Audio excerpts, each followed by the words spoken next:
तर चला, नमस्कार मित्रांनो. तुमचा मित्र संदीप माळ आज पहिल्यांदाच तुमच्यासोबत संवाद साधण्यासाठी आलेलो आहे. तर आजचा जो व्हिडिओ आपण बनवणार आहे, त्याचं थंबनेल बघून तर तुम्हाला समजलंच असेल की आजचा आपला विषय काय आहे. तर विषय तमाम महाराष्ट्रातील शेतकऱ्यांना जागरूक करण्याचा आहे. तमाम महाराष्ट्रातील जे तरुण आहेत, त्यांना जागरूक करण्याचं आहे. की महाराष्ट्रामध्ये थंबनेलमध्ये जे आपण व्यक्ती बघितले, जे कंपनीचं नाव बघितलं, असे महाठग कसं लोकांना मूर्ख बनवून त्यांच्याकडून पैसा उकळण्याचा कार्यक्रम करताय. वेगवेगळे स्कीम, वेगवेगळी आमिष दाखवताय आणि सुरुवातीला गोड बोलतात, पैसे उकळतात आणि नंतर हात वरती करून फरार होतात. तर अशा ठगांची पोलखोल करणे हाच आपला आजच्या या व्हिडिओचा पर्पज आहे. आणि तो आपण सगळ्या पुराव्यानिशी आज मी तुम्हाला दाखवणार आहे. कारण की हा जो नाटक आहे संतोष गायकवाड, याचे मी आज पूर्ण पोलखोल करणार आहे सगळ्या पुराव्यानिशी. आणि आजच नाही, तर याच्या संबंधित जेवढे काही प्रकरण आहेत, याचं step by step, step by step, step by step सगळं पुराव्यानिशी रोज एक 10 ते 5 मिनिटाचा व्हिडिओ टाकून याची मी मालिकाच चालू करणार आहे. तर तुम्हाला जर असे काही नाटक भेटत असतील, तर यांचं याच्याशी काही साधर्म्य जुळतं का? याची पहिलं शहानिशा करा आणि मगच पुढे कुठेतरी गुंतवणूक अशा महाभागांसोबत करायची का? या महाठगांसोबत करायची का? पुढचा निर्णय घ्या. हा व्हिडिओ फक्त सोशल अवेअरनेस एवढंच सोशिओलॉजीसाठी आपण बनवत आहोत. व्यक्तिशः कोणाची बदनामी करणं हा काही याचा मागचा पर्पज नाही. तर चला सुरुवात करूया. तुमचा मित्र संदीप मुळे. तर मित्रांनो, थंबनेल मध्ये तुम्ही जे बघितलं, एका व्यक्तीचं नाव दिसतंय, त्याचा फोटो दिसतोय, त्याचं कंपनीचं नाव दिसतंय आणि तो एक फ्रॉड आणि स्कॅमर दिसतोय. पण त्यानं ऍक्च्युली केलं काय? कसं लोकांना फसवलं? त्याची पार्श्वभूमी पहिले एकदा समजून घेणं गरजेचं आहे. तर थंबनेलमध्ये दिसणारा जो व्यक्ती आहे, त्याचं नाव आहे संतोष उत्तरेश्वर गायकवाड. हे महाठग प्रॉपर सोलापूर जिल्ह्यातले टेंभुर्णीचे आहेत आणि ते काही वर्षापासून पुण्यात राहतात. आणि यांनी सुरुवात कशी केली ठगायला, तर काही काळ यांनी लोकांना शेअर मार्केटची कॉल सर्व्हिस प्रोव्हाइड केली. आणि तिचं एक लक्ष्मी कॉलनी, हडपसर, सोलापूर हायवे, पुणे येथे साई क्रॉप बिल्डिंग मध्ये 501-502 मध्ये ऑफिस ओपन केलं आणि तिथूनही कॉल सर्व्हिस द्यायची. तर ती मला माहिती नाही त्यांचं किती अॅक्युरसी होती काय, आय डोंट नो. तर तिथून या ठगाने सुरुवात केली लोकांना ठगण्याची. थोडा लोकांचा विश्वास संपादन केल्यानंतर यानं एक स्वतःची कंपनी स्टार्ट करण्याचा विषय केला. त्यात काही जवळच्या मित्रांना बोलवलं आणि लोकांना सांगितलं की आपण कंपनी स्टार्ट करू आणि अशा प्रकारे ट्रेडिंग करतो. ट्रेडिंग मध्ये आपण पैसा जनरेट करू, लोकांची इन्व्हेस्टमेंट घेऊ आणि आपण वेगवेगळ्या सेक्टरमध्ये वेगवेगळ्या प्रकारे पैसा लावू आणि विविध प्रकारे आपण बिझनेस डेव्हलप करू. त्याच्यामध्ये हॉटेल इंडस्ट्री असेल, इम्पोर्ट एक्सपोर्ट इंडस्ट्री असेल आणि काय काय त्याच्या डोक्यात जे होतं तो सांगत होता. तर लोकांनी त्याच्यावर ट्रस्ट केला. ठीक आहे. मार्केटमध्ये बरेचसे स्कॅम तर ऑलरेडी चालूच होते. याच्यावर पण ट्रस्ट केला. याच्याजवळ फंड पण दिला. पण या ठगाने तो फंड ना कोणती इंडस्ट्री उभी करण्यामध्ये लावला, ना कोणता बिझनेस उभा करण्यामध्ये लावला, ना ट्रेडिंग मध्ये लावला. कोणाला काही समजू दिलं नाही. सुरुवातीला ROI सिस्टम चालवलं, लोकांना पैसे दिले, त्यावर अजून पैसे घेतले आणि याची जर्नी जुलैपासून चालू झाली ऍक्च्युली. Genius trust सर्व्हिसेसची. त्याने 6 महिने लोकांना आलेलेच पैशातून आलेले पैसे वापस दिले आणि अजून फंड जमा केले. जवळपास करोडो रुपयाची माया जमा झाल्यानंतर या महाठगाने, या महाभागाने जानेवारीपासून लोकांना ठरल्याप्रमाणे ज्याने ती कंपनीच्या नावाने अग्रीमेंट बनवून दिली होती, जिनिस ट्रस्ट सर्व्हिसेसची, त्याच्यानुसार पैसे देणं बंद केले आणि एकावर एक खोटं बोलून वेळ मारून नेणे, चाटा मारणे असा कार्यक्रम चालू केला.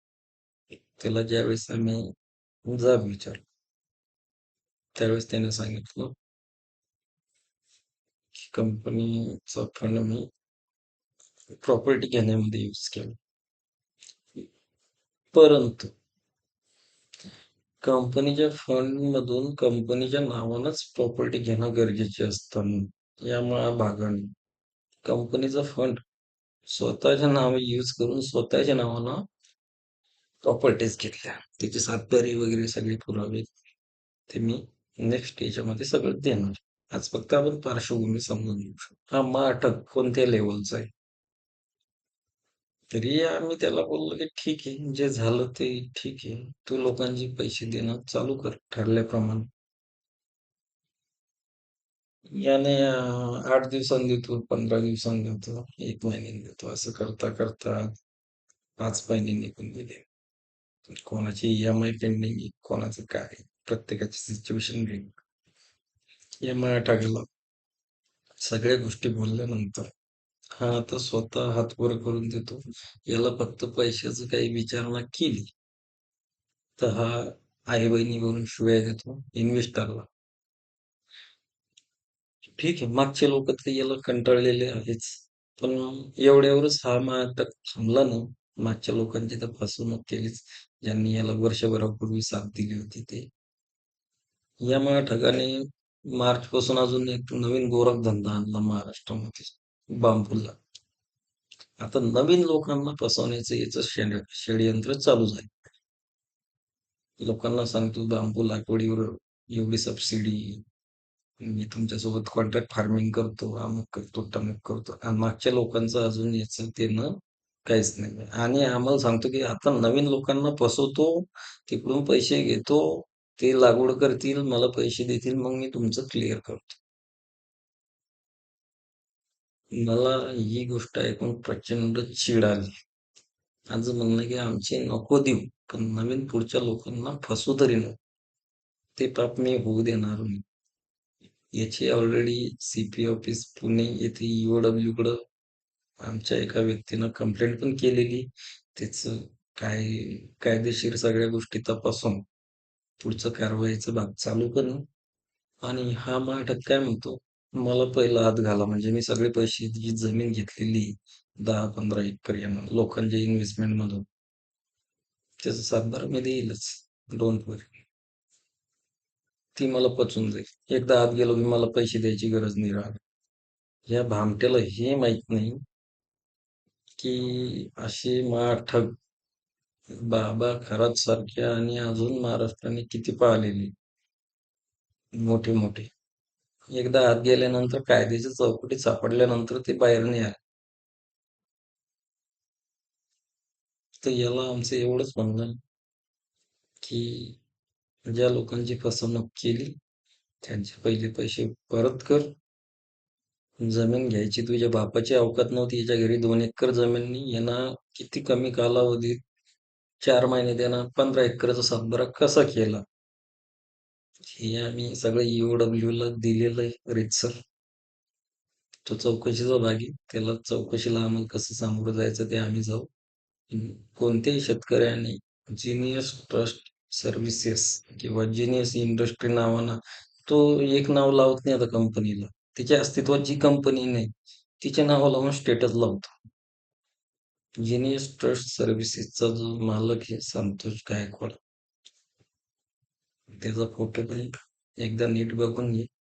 असा कोणताही व्यक्ती जर तुमच्याकडे कोणतंही काम घेऊन म्हणजे कोणत्याही बांबूच्या लागवडी संदर्भात आला, तर त्याचं पूर्ण प्रोफाईल चेक करा.